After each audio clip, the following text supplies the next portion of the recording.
Ah là là, qu'est-ce qui se passe au Barça? Les Camboni, Nico. En bref, match nul du Barça, 2 buts partout. Le Barça, je pense, ne veut pas gagner la Liga, hein. On veut juste la donner, l'offrir, la gaspiller au profit du rival, du Real Madrid qui jouera du coup plus tard. 2 partout et 2 points de perdu surtout. Après justement un match convaincant, entre guillemets convaincant, face à Mallorca où tu as repris un petit peu d'air, et bah du coup tu gaspilles 2 points de manière tellement stupide encore une fois. C'est pas rassurant, hein. Et je sais pas comment juger le niveau du Barça actuellement, parce qu'il y a tellement de matchs à l'extérieur, donc il n'y a pas de constance. Je sais pas si quand on a un match sur 2 à domicile extérieur, c'est plus révélateur, parce que là le Barça enchaîne avec les travaux et tout, c'est une petite excuse, mais là j'arrive plus à reconnaître le Barça qui a une maîtrise sur plusieurs matchs. La maîtrise du début de saison, elle est passée où les mecs? Parce que là, le match nul, il est mérité de partout pour entre Séville et le Betis et le Barça. C'est mérité, hein. Et ça aurait pu mal se terminer, hein. Ça aurait pu être dramatique avec une victoire des Sévillans. Mais bon, ça reste très frustrant parce que tu as mené au score 2 fois, en fait. 2 fois et tu t'es fait rejoindre. Bah, la deuxième fois surtout, le 1 partout, il est mérité. Ils ont eu 50 occasions de plus que le Barça. Et l'entame du match n'est pas bonne du côté Barça. Donc c'est vraiment un truc au niveau du caractère. On voit que le Barça était bon par séquence. L'entame de match n'est pas bonne. Et le Barça se réveille à 1 partout. Ouais, à 1 partout. En tout cas, un joueur en particulier s'est réveillé.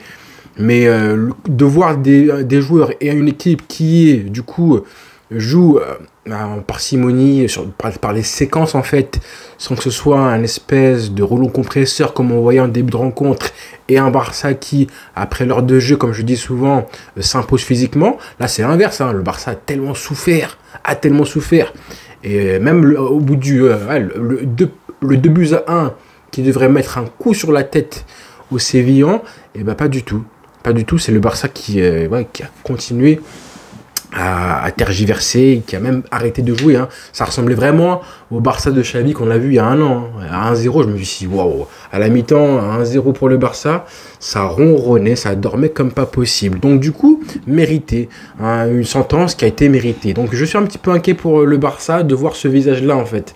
Je me disais qu'après Mallorca, on devait voir un Barça qui enfin... du coup, souffler après le mois de novembre qui avait été chaotique, et ben non, rebelote, tu perds des points. Ça fait du mal. Beaucoup de joueurs n'ont pas été bons ce soir. Beaucoup de joueurs n'ont pas été bons.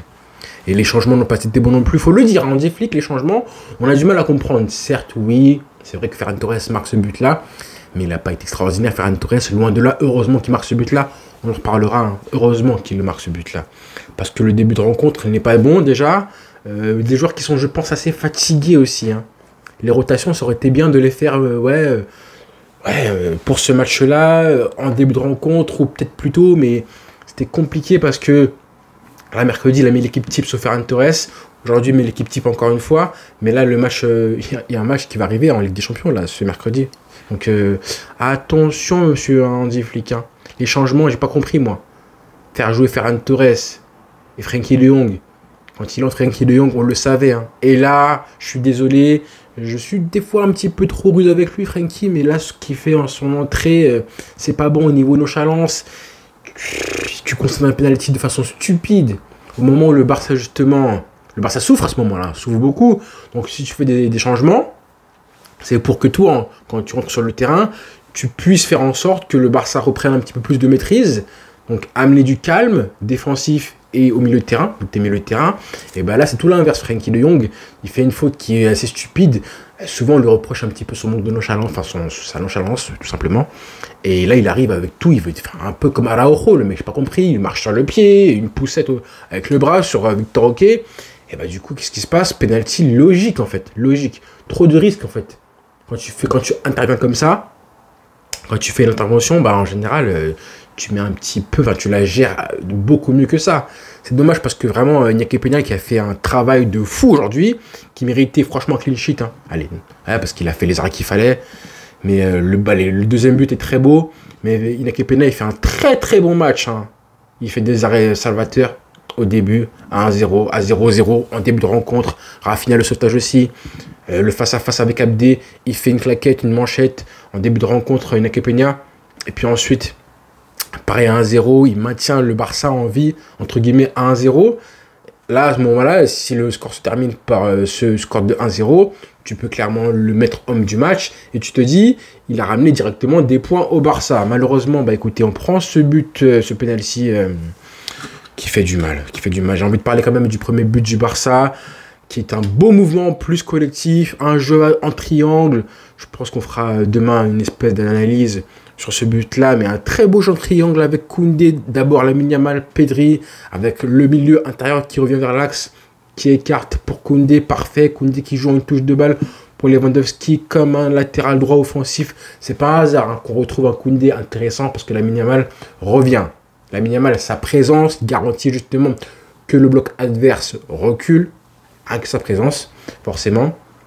Et en plus, logiquement, quand tu es Koundé, tu peux t'en servir comme point de fixation. Il va te la remettre parfaitement quoi qu'il arrive. Il va jouer avec toi. Tu peux échanger des passes avec lui. Ce qui n'était pas le cas depuis les matchs où Koundé jouait tout seul. Il était esselé, le pauvre. Là, offensivement, il s'est géré. Même si, voilà, je pense qu'il est aussi fautif sur au moins un des buts. Le premier but, Koundé. En tout cas, son oubli. Sa largesse défensive, on va dire. Mais c'est pas le plus gros fautif Koundé, loin de là, clairement, pas du tout même. Parce que ce Barça a été un petit peu naïf, trop naïf. Et quand tu mènes 1-0 comme ça, que tu souffres, que tu te fais égaliser et que tu réussis à mettre ce but du 2-1, j'aurais attendu, on en attend tous que le Barça soit verrouille vraiment, soit beaucoup plus concentré parce qu'il a débauche d'énergie pour réussir à marquer le but du 2-1, lapsus. Du coup, à ce moment-là du match, tu es supposé leur mettre un chaos sur la tête, les frères. Tu es supposé les abattre avec ce deuxième but-là. Eh ben non, malheureusement. Mais quand même, on va parler maintenant de Lamine Yamal. Est-ce que vous avez vu comment le niveau, la montée de niveau du bonhomme après le but du 1 partout? Est-ce que vous avez vu de quoi il s'agit là? Il s'agit du mec qui décide. Un petit peu comme vous savez qui. Je décide maintenant d'appuyer sur le bouton et d'élever mon niveau. Je prends les rênes de l'équipe et je vais faire gagner mon équipe. Malheureusement, voilà, on n'a pas gagné. Mais c'est ça le but. C'est ça le message à ce moment-là du match. On le voit. Il se dit, c'est pas possible. Même s'il n'a pas été bon au début de rencontre. Un petit peu. Les débuts du match, ça allait. Et puis, c'est un petit peu endormi. Mais la façon dont il prend un petit peu le taureau par les cornes. Et on aurait dû marquer un ou deux buts de plus à ce moment-là du match, justement. Le 2-1, le 3-1, malheureusement, le Barça n'en a pas profité. C'est un petit peu endormi, justement, après le 2-1. C'est le péché du Barça, qui ressemble justement au péché que Xavi faisait. Mais là, justement, Lamine Yamal, ce qu'il fait... j'ai tellement aimé les prises de balles, les accélérations. Il y a une action où il dribble 4 joueurs. Il prend le ballon du milieu de terrain. Il en dribble un sur la ligne, un deuxième sur l'axe, un troisième et le quatrième, il fait la passe pour Ferran Torres. Et Ferran Torres, malheureusement, qui est mal placé, qui en plus d'être mal placé, lui ramène un joueur sur lui, parce que son appel de balle est mauvais, alors que je pense qu'un numéro 9 un peu plus intelligent aurait plus écarté le jeu pour du coup créer un espace. Mais là, il était parti pour mettre un but d'anthologie. Je suis dégoûté. Dégoûté pour Lamine Yamal, parce qu'il a fait une deuxième partie, une deuxième mi-temps de crack absolu. Mais il met quand même cette passe décisive, évidemment, qui est aussi un geste de fou. Et avant ça, déjà, on le voyait qui essaie de faire marquer Ferran Torres. Il était entré, Ferran Torres. T'as remplacé Lewandowski. Déjà, ça m'énervait un petit peu. Parce qu'on voulait que ce soit... en tout cas, moi, je voulais que ce soit Pau Victor qui entre en jeu si Lewandowski ne sortait du terrain. Et là, on voit Lamine Yamal qui, plusieurs fois avant la passe D, du coup, essayait de faire marquer Ferran Torres sur une action. Mais bon, Ferran Torres, son QI football... je crois qu'il comprend même pas en fait. Il comprend même pas le football de Lamine Yamal. Et heureusement qu'il marque ce but-là. Heureusement. Parce que voilà, et en plus il a failli la rater. Le goal qui la touche un petit peu. Bon, on va quand même remercier Ferran Torres de marquer ce but-là. C'est bien. Même si on aurait voulu en plus. Parce que regardez le but. Sur l'action du jeu, sur l'action. On le voit Ferran Torres. Et il revient comme un sénateur. Il marche. Il est presque hors jeu. Et heureusement que Ruibal, pardon. Ruibal, voilà. Qui couvre le hors-jeu avec son pied gauche. Heureusement que Ferran Torres, du coup, est couvert. Parce que comment il revient en marchant, alors que Lamine Yamal, du coup, a le ballon. Rien que ça déjà, c'est pas intelligent. C'est pas l'attitude d'un joueur qui est concentré et qui est prêt à marquer. Là, il regarde un petit peu, il observe Lamine Yamal, mais bon, heureusement qu'il est couvert et il marque ce but du 2-1. Malheureusement, voilà. But de Séville à la 92e minute, je crois. Égalisation, dégoûté. Perte de balle du Barça, centre très beau de Ruibal, qui se rachète et qui se pardonne, qui se fait pardonner. Et très beau but de l'attaquant du Betis Séville, j'ai oublié son nom, qui déjà, dès qu'il est entré, a fait du mal au Barça par sa vitesse, sa puissance.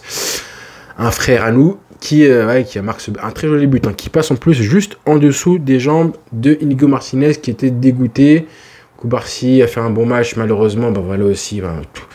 Défensivement, j'ai envie de dire que Koundé, Koubarsi, Inigo Martinez et Baldé qui a souffert, c'était pas forcément... Ils ont souffert, mais ils se sont battus. Vraiment, ils se sont battus. J'ai des petits reproches à faire à Baldé offensivement, mais pas défensivement. Le milieu de terrain a été le problème, je pense, ce soir. Parce que Casado a fait le travail. Pedri aussi, même si je trouve que ça aurait pu être mieux de la part de Pedri. Même si le premier but vient de lui. Je pense qu'il y avait moyen de faire plus de mal à ces joueurs de Séville. Et Casado, je le vois en plus... Il était un peu perdu défensivement, il s'est fait pas mal de fois bouger aussi, ça arrive, mais quand même il s'est battu. Voilà, c'est des mecs comme ça, tu peux pas leur reprocher de se battre. Quand tu vois un petit peu l'entrée de Sénateur de Frenkie de Jong, qui a de partout, en fin de rencontre, il a un ballon, il y a de partout, il reste je crois 30 secondes de jeu, et il te fait une énième passe en retrait, ça te fout le seum. Alors que Casado, écoutez, il s'est battu, il a fait des erreurs, parfois il a souffert aussi, c'est vrai. Mais quand je le vois être de plus en plus dominant au milieu de terrain, à dire à ses joueurs, à Danilo par exemple, à Olmo, de lui dire « Descends, viens ici, je te fais la passe parce que l'espace entre le milieu de terrain est trop grand, donc il faut le réduire. » Vraiment, comme un patron, comme un boss au milieu de terrain, je donne des indications, des directives à mes coéquipiers, va ici, va là, viens, rapproche-toi de moi. Comme un boss, et ça, j'ai quand même aimé voir ça chez Casado parce que ça manquait un petit peu de leadership, encore plus dans un match comme ça, qui est un match à rendez-vous fort. Betis Séville, on le sait que c'est des gros matchs à chaque fois, donc il faut montrer les muscles. Voilà, ce qui n'a pas fait du coup le Barça. Lewandowski qui marque, mais c'est bien, mais pas assez après son but. Rafinha pareil, pas assez après le but du 1-0. Lamine Yamal, pas assez au début, mais bien à partir du 1 partout. Donc voilà, le Barça qui a été, comme je disais, en dents de scie, et c'est pas suffisant. Il faut mettre de l'intensité du début à la fin du match. Et forcément, quand tu joues comme ça, t'es puni. Pareil pour Hansi Flick, qui lui aussi montre des signes d'agacement. On le voit plus, tendu, un petit peu à la manière de Xavi. Il prend un carton rouge, là, aujourd'hui, première fois. Attention, faut pas gaspiller des points comme ça avec des mauvais changements, des compos bizarres et tout. C'est relou, c'est frustrant, en fait. Voilà, c'est frustrant. Donc encore 2 points de perdus, je suis dégoûté. Mais bon, c'est le football. La Liga va être très longue, les frères, très longue. Allez les frères, bonne soirée à tous et rendez-vous très vite.